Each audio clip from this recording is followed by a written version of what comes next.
memberitahu bahwa alat musik gendong itu pertama kali dibuat 1600, bukan 1960, berarti 1000 tahun 1600 ya. Berarti lebih dari 400 tahun yang lalu Pak ya. Ya, baik silakan Pak, lanjut. Lalu terkirimlah 4 keluarga dari Temau Kanis lari ke Tanah Sepuluh. Tanah Sepuluh itu daerahnya Merja, antara Merja Pejampi Segorok itu 10. Yang 4 orang itu, satu namanya Anjung Makanye, yang kedua Sanggul Mapacat, yang ketiga Sanggah Mapanya. Ya, stop dulu Pak ya. Jadi kalau ada yang catat, jadi lupa kalau cepat mungkin. Jadi yang tadi gendong itu dibawa dari mana Pak tadi? Sekadis. Temau Kanis ke Pasar Bekaya. Oh ya, ke Pasar Bekaya. Ya. Dan yang membawa itu ada 3 orang Pak ya, 4 orang. Yang pertama adalah Anjong Makani. Yang kedua Sanggul Mapaca. Yang ketiga Sanggah Mapanya. Ya. Ya, terus yang keempat apa siapa? Yang keempat tadi Sejulu Maikan. Sejulu Maikan. Sajolo Mlaikan. Bukan 4 orang dari sana. Tapi Sejulu Maikan. Nah, yang dari Bentayang 4 orang itu Ya. dia bikin di Sepuluh.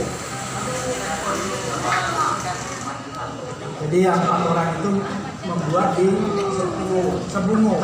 Sampai sekarang masih ada pantak-pantaknya. Sebungo itu mana? Antara Merja, Segorok, Jambi. Antara Maruja, Segorok dan Jambi ya, itu sebelum Pantak-pantak yang 4 itu masih ada sekarang pakai bias. Jadi kalau perlu, kalau kurang paham atau kurang yakin, pergilah ke daerah Sepuluh, buktikan. Karena saya tidak juga berlebihan, pendapat saya hanya di situ. Karena saya tahu cerita itu adalah dari kepala burung pertama-tama itu Aceh namanya. Dulu kan belum ada kepala kampung, yang ada singa, singa Sinjam, yang ceritakan saya sendiri telinga saya dengar. Karena saya terakhir tahun 1951.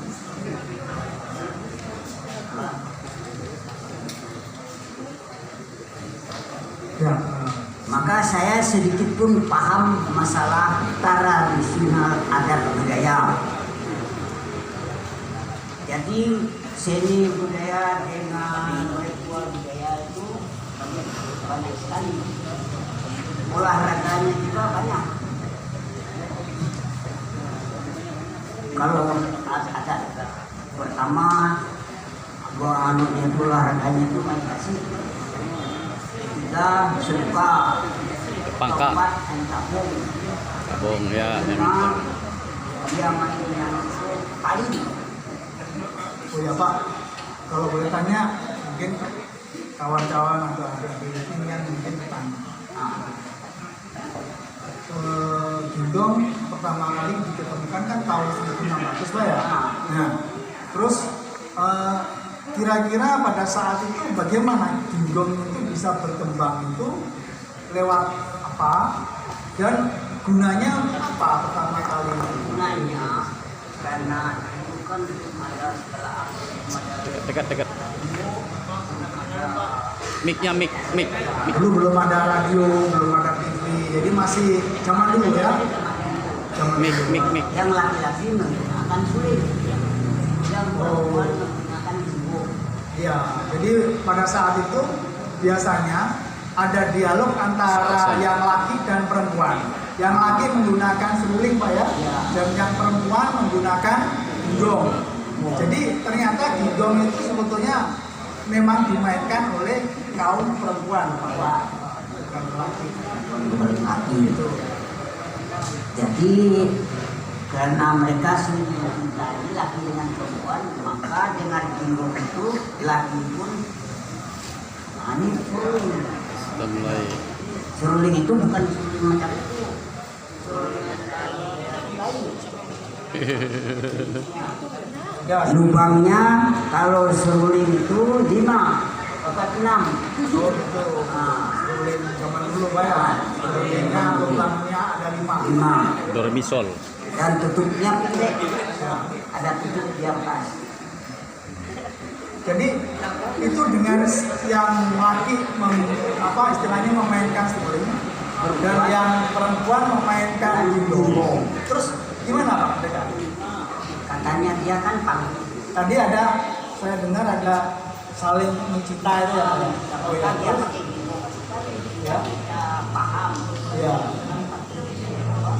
Perasaan. ya. Pakai perasaan dia main ginggong, maka dia panggil karena itu adalah kalau sekarang bilang cinta mencintai dia. Kalau dulu bilang abuah teh. Kundang, kundang. Mungkin yang sedikit saya tangkap bahwa mungkin antara mereka berdua yang saling mencintai itu ada dialog dengan cara mereka kayak mungkin memanggil gitu ya. Memanggil namanya ya, yang laki umumnya memainkan untuk memanggil yang perempuan pakai sulit. Terus mungkin dari jauh yang perempuan menggunakan gigong. Yang keduanya dia gunakan ginggong itu karena belum ada apa-apa kan. Kalau dia mau duduk-duduk ginggong mungkin takut anak kecil nanti tidur. Berarti ini ada dialog ya, dialog Ya. saling memanggil gitu ya, memanggil ya.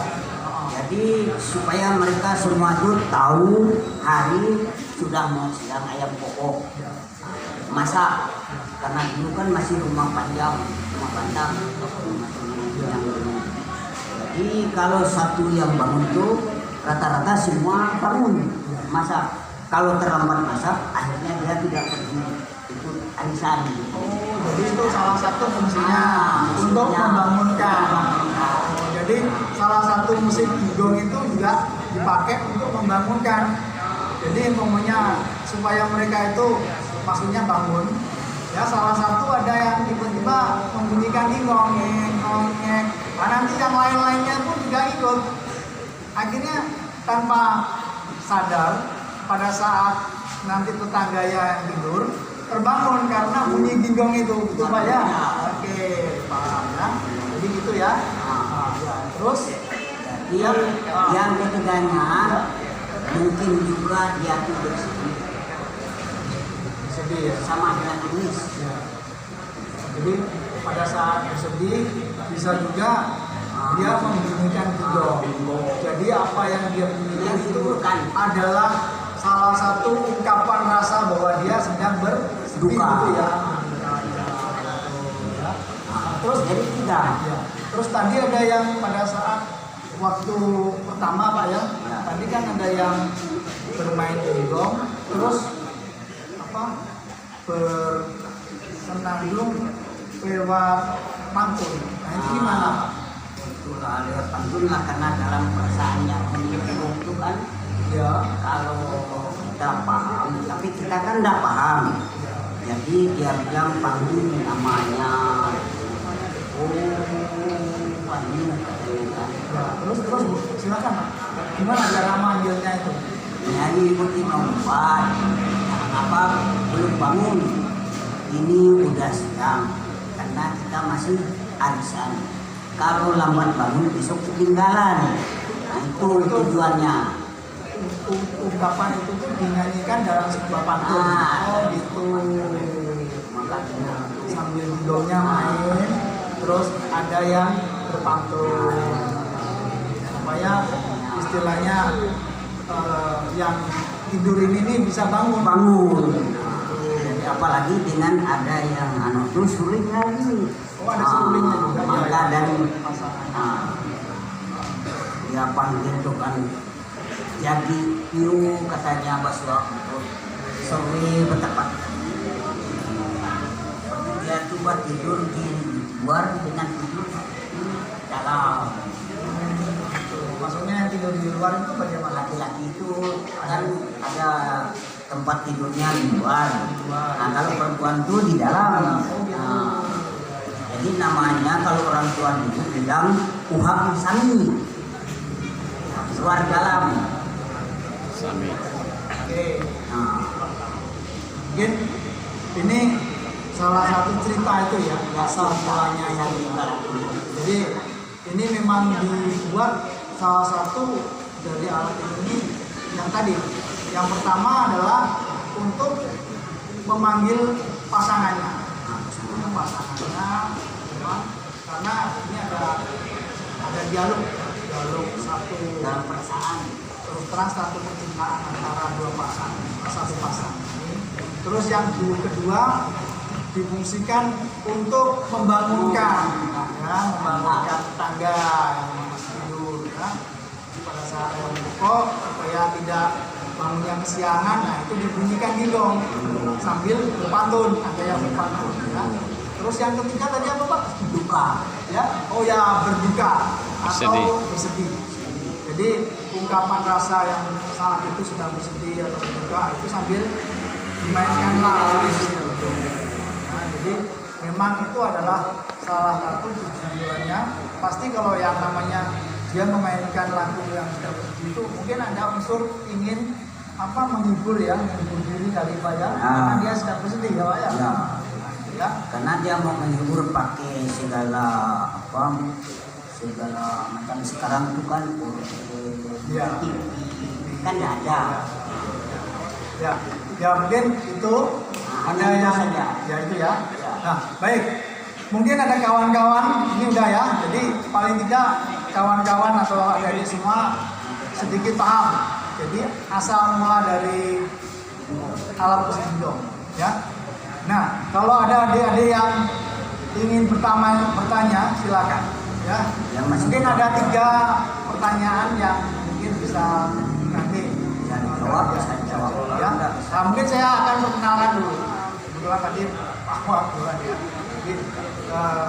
Jadi ini namanya Bapak Awak, ya. Beliau dari Kampung Pijuk, Pak ya. Ya, salah satu dari ketua termasuk ya ketua adat lah, ya istilahnya yang dituakan di sana. Ya. Jadi beliau paham akan silsilah tentang keberadaan alat musik drum ini. Makanya kenapa kami mengundang beliau. Sebelumnya terus terang pada saat sebelum beliau waktu itu kami pernah wawancara itu dengan salah satu ketua adat juga yang namanya Pak Pau ya. Ada namanya Pak Pau ya. Nah, tapi pada waktu itu setelah kami wawancara kami berencana mau memang sudah beliau, tapi terus terang beliau sudah wafat ya, sudah almarhum. Terus yang pemain gidong yang aslinya itu waktu itu ada satu orang yang namanya Bu Uni ya. Bu Uni itu yang memang beliau memang tahu betul tentang pakarnya bagaimana cara memainkan gidong pada saat itu. Tetapi begitu juga sama karena Bu Uni pada saat itu sudah usianya sangat tua, mungkin sekitar 85 ya. Nah, setelah kami coba mau hubungin, beliau pun juga sudah wafat, ya sudah almarhum. Jadi ya inilah makanya kenapa kami ingin cepat-cepat bahwa alat musik ini jangan sampai istilahnya tanpa ada yang nanti istilahnya tahu betul akan kondisi ini udah susah lagi nanti yang istilahnya lebih tahu tidak ada. Jadi akhirnya kita memutuskan supaya ini bisa eksis. Nah salah satu yang paham tentang sejarah itu akhirnya ada. Kami telusuri di daerah Pijuk itu siapa? Salah satunya adalah Bapak Awak. Ya, Bapak Awak ini juga bisa dibilang sudah tak muda lagi. Ya, Beliau lahir tahun 1951 Pak ya. Jadi kalau